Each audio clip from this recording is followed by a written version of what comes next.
Indonesia. This is your captain speaking.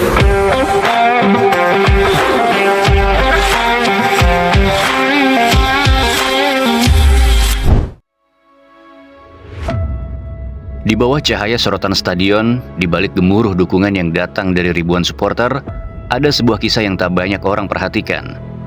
Sebuah kisah tentang pemain-pemain yang datang dari jauh, mengalirkan darah lama yang kini bersatu dengan timnas Indonesia. Mereka datang dengan harapan besar, dengan tekad untuk membela nama negara, namun dalam perjalanan mereka, ada satu hal yang tak terhindarkan. Seiring dengan popularitas yang mereka raih, nama mereka melambung tinggi, terutama di dunia maya. Namun apakah itu berujung pada kebahagiaan sejati atau justru mengikis performa mereka di lapangan? Kita mengenal mereka dengan penuh antusias. Wajah-wajah tampan dan cantik yang muncul di layar televisi hingga di setiap iklan yang menghiasi berbagai platform. Sandy Walsh, yang dikenal sebagai sosok karismatik dengan senyum menawan, kini bahkan lebih sering dijumpai dalam iklan dibandingkan dengan di lapangan. Tapi seiring bertambahnya jumlah endorsement yang ia terima, ada sesuatu yang mulai menggerogotinya, yaitu menit bermainnya di timnas dan klubnya kian berkurang. Nasionalmen dan Indonesia lanjut terus. Shane Patinama, yang dulu menjadi kebanggaan dalam seragam merah putih, kini terjebak dalam rutinitas bak seorang model. Walau ia tetap bangga setiap kali mengenakan jersey timnas, kenyataan pahit harus dihadapinya, yakni kesempatan bermain semakin menipis.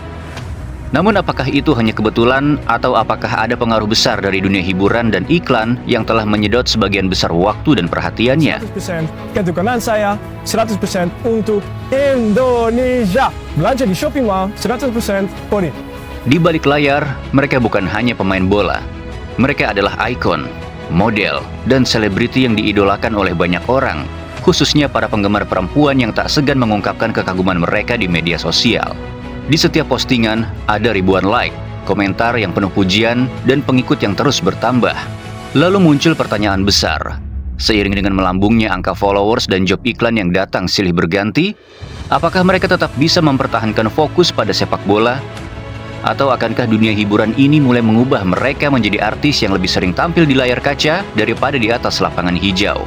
Satu demi satu, kita menyaksikan pemain-pemain keturunan semakin sering mengunggah foto-foto dengan produk fashion, alat olahraga, atau berbagai momen pribadi dengan pasangannya. Nathan Choaon, yang sebelumnya lebih dikenal karena aksi-aksinya di lapangan bersama SC Heerenveen dan Swansea City, kini lebih dikenal dengan posenya sebagai bintang iklan. Bagi kaum hawa, wajah tampannya memang tak terbantahkan memikat, namun apakah sorotan itu datang dengan harga yang harus dibayar? Apakah itu berarti performanya di timnas Indonesia mulai pudar? Dan ia tak bisa lagi memberikan yang terbaik di lapangan. I choose the mineral because it's refreshingly sweet. Support us by choosing the mineral. Bukan hanya mereka yang berkiprah di liga-liga Eropa, tetapi juga pemain-pemain yang berada di Australia. Pemain muda seperti Rafael Strijk, yang juga mendapat banyak perhatian dari dunia hiburan. Para penggemar setia tentu saja merasa bangga melihat para pemain mereka menjadi selebriti. Tetapi di balik itu, ada kerisauan. Apakah perhatian lebih kepada penampilan dan kehidupan pribadi mereka berisiko mengalihkan fokus pada permainan yang seharusnya menjadi prioritas utama? Yummy. Mau? I'll bring it for you. Let's go. Tak hanya itu, ada pula fenomena yang tak bisa diabaikan. Banyak dari kita yang kerap melihat para pemain ini dalam berbagai kesempatan, merespons panggilan untuk tampil dalam iklan, media sosial, atau menjadi model brand ternama. Namun pada saat yang sama, mereka justru mulai mengalami penurunan performa. Bagaimana mungkin seorang pemain bisa tetap tampil prima jika pikirannya terpecah antara latihan, pertandingan, dan dunia hiburan yang mengelilinginya? Ketika nama-nama seperti Sandy Walsh dan Rafael Strijk mengisi kolom-kolom iklan di berbagai media, sebuah pertanyaan besar terlintas. Apakah mereka tetap menjadi pahlawan di lapangan hijau, atau justru mereka menjadi selebriti yang lebih sering memegang mic daripada bola? Dari sisi fans, ada kekhawatiran yang tak terungkapkan. Apakah mereka masih memiliki komitmen yang sama terhadap timnas Indonesia yang dulu mereka bela dengan sepenuh hati? Namun lebih dari kekhawatiran atas performa mereka, ada satu hal yang lebih mengkhawatirkan lagi. Apapun yang terjadi dengan para pemain ini, kita harus siap dengan kenyataan bahwa perubahan yang mereka alami bukan hanya tentang mereka. Ini adalah gambaran yang lebih besar tentang bagaimana dunia hiburan dan media sosial kini mempengaruhi hampir setiap aspek kehidupan kita, termasuk karir olahraga. Di sisi lain, ada sebuah dilema yang terus menggema dalam benak kita. Mungkin kita tak sepenuhnya salah dalam merasa bangga ketika melihat mereka tampil di luar lapangan. Tetapi apakah kita sebagai fans telah memberikan ruang yang cukup bagi mereka untuk tetap berfokus pada peran mereka sebagai pemain sepak bola? Atau justru kita yang mendorong mereka ke dunia yang tak selalu ramah bagi sebuah karir olahraga yang serius? Kita tak bisa menutup mata terhadap kenyataan bahwa semakin banyaknya endorsement dan popularitas media sosial ternyata berisiko mengalihkan perhatian para pemain. Ini bukan hanya tentang keinginan untuk menjadi terkenal, tetapi tentang bagaimana industri hiburan global yang terus berkembang menuntut lebih banyak. Dalam dunia yang serba cepat ini, sulit bagi seorang pemain untuk tetap menjaga keseimbangan antara dua dunia. Dunia olahraga yang penuh tekanan atau dunia hiburan yang menggiurkan.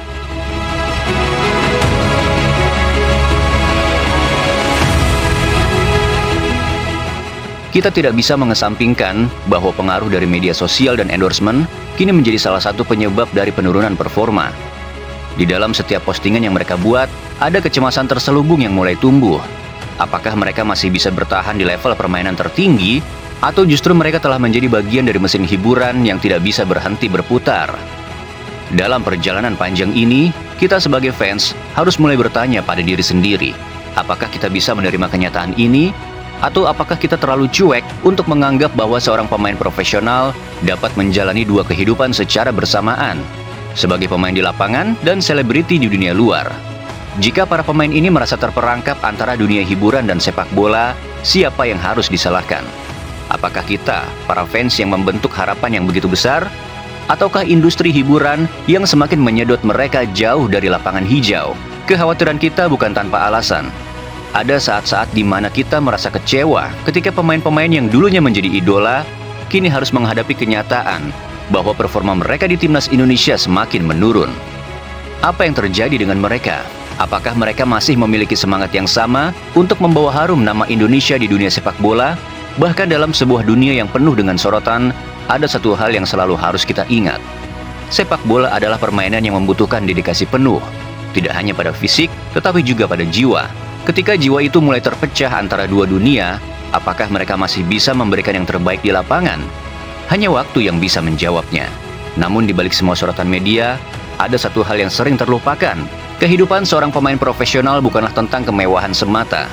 Bukan pula tentang bagaimana ia dipuja di media sosial atau dikenal oleh jutaan orang sebagai seorang selebriti. Sepak bola adalah permainan yang menguji daya juang, ketahanan mental, dan keberanian untuk berjuang meskipun semua mata tertuju pada kita. Tapi apakah itu yang masih ada dalam hati para pemain yang kini lebih sering tampil di layar kaca daripada di lapangan? Sandy Walsh yang kita kenal sebagai sosok dengan bakat luar biasa di lapangan, kini mulai merasakan dampak langsung dari kehidupan yang penuh dengan sorotan. Seperti yang tercermin dalam kisahnya, endorsement yang datang silih berganti memang memberikan penghasilan yang luar biasa.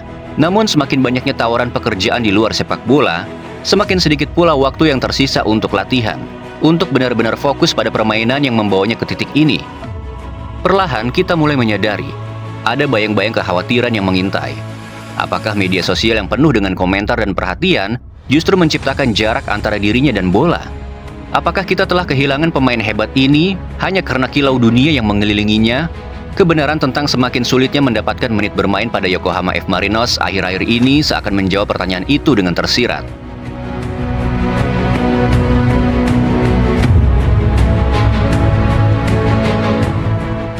Sama halnya dengan Nathan Choaon. Ia kini dikenal oleh banyak orang di Indonesia karena popularitasnya yang meluas. Para penggemar perempuan begitu antusias melihat setiap unggahan foto atau video yang ia buat. Tetapi di sisi lain, kita melihat karir sepak bola yang semakin stagnan. Tidak pernah masuk ke dalam skuad, apalagi masuk ke dalam line up. Apakah perhatian tersebut berperan dalam penurunan performa di lapangan? Apakah dia masih bisa bermain seperti dulu saat ia memulai perjalanan sebagai pemain yang bercita-cita membawa nama Indonesia ke puncak? Namun kita juga harus jujur pada diri sendiri. Dunia hiburan memang tak bisa dihindari. Sebagai manusia, kita tentu ingin diakui, ingin menjadi sosok yang lebih dari seorang pemain bola. Tetapi ada batasan yang harus dipahami. Pemain sepak bola adalah pemain yang mengharuskan mereka untuk memiliki konsentrasi penuh, fisik yang prima, dan mental yang kuat. Ketika dunia hiburan mulai mengambil alih, apakah kita masih bisa mengharapkan yang terbaik dari mereka di lapangan? Kita sebagai fans tentu saja mendambakan pemain-pemain yang terus memberikan yang terbaik, yang dengan tulus membela timnas Indonesia. Namun kita juga harus memahami bahwa mereka adalah manusia biasa. Mereka butuh dukungan, bukan hanya dari para penggemar yang menantikan gol-gol indah, tetapi juga dari diri mereka sendiri yang harus menemukan keseimbangan dalam hidup mereka. Tidak ada yang salah dengan meraih kesuksesan di luar lapangan, tetapi jangan sampai kesuksesan itu mengorbankan impian mereka untuk menjadi yang terbaik dalam sepak bola. Pada akhirnya, yang kita inginkan hanyalah satu, para pemain ini tetap memberikan yang terbaik untuk timnas Indonesia. Dunia hiburan dan iklan, meskipun menggiurkan, seharusnya tak boleh mengalihkan fokus mereka dari lapangan hijau yang sudah membawa mereka sampai sejauh ini. Jika mereka bisa menemukan keseimbangan, mungkin kita akan kembali melihat mereka tampil gemilang, bukan hanya sebagai bintang iklan, tetapi sebagai pemain yang menginspirasi jutaan orang dengan semangatnya di setiap pertandingan. Dan bagi kita, para fans yang setia, kita harus belajar untuk tidak hanya mengidolakan mereka karena ketampanan, popularitas, atau kilau media sosial yang mereka bawa. Kita harus menghargai mereka sebagai pemain yang berjuang untuk Indonesia. Sebagai manusia dengan impian dan perjuangan yang tak selalu mudah, mari kita memberikan dukungan yang penuh makna, bukan hanya untuk kemenangan, tetapi untuk perjalanan mereka yang penuh dengan tantangan. Tak ada yang salah dengan menerima endorsement, tampil di layar kaca, atau menjadi wajah sebuah produk. Itu hak setiap pemain. Tapi saat wajah mereka lebih sering muncul di papan iklan ketimbang di daftar starting 11, saat nama mereka lebih dikenal karena promosi barang daripada aksi gemilang di lapangan, maka di sanalah kita wajib bertanya, apa sebenarnya arti menjadi pemain sepak bola? Kita paham setiap pemain butuh pemasukan. Kita pun tak menutup mata bahwa kesempatan tak datang dua kali. Tetapi jika ini dibiarkan terus-menerus, yang mana saat ada pemain timnas Indonesia, dan ketika mereka tak mendapat menit bermain, bagi mereka seperti ada garansi, mereka tetap bakalan mendapat endorse. Maka kebanggaan itu bisa saja berubah menjadi sekadar formalitas belaka. Benar, Messi dan Cristiano Ronaldo juga bintang iklan. Tapi mereka bukan hanya wajah, mereka adalah legenda. Mereka mengukir sejarah bukan di balik kamera, tapi di tengah sorak stadion. Dan mereka tahu, panggung terbesar bukan di studio, tapi di rumput hijau. Jadi kini pertanyaannya bukan lagi soal hak menerima endorse, tapi apakah mereka layak disebut bintang jika cahayanya tak pernah benar-benar bersinar di atas lapangan? Karena dalam sepak bola, yang abadi bukan wajahmu di baliho, tapi jejakmu di sejarah sepak bola sebuah bangsa.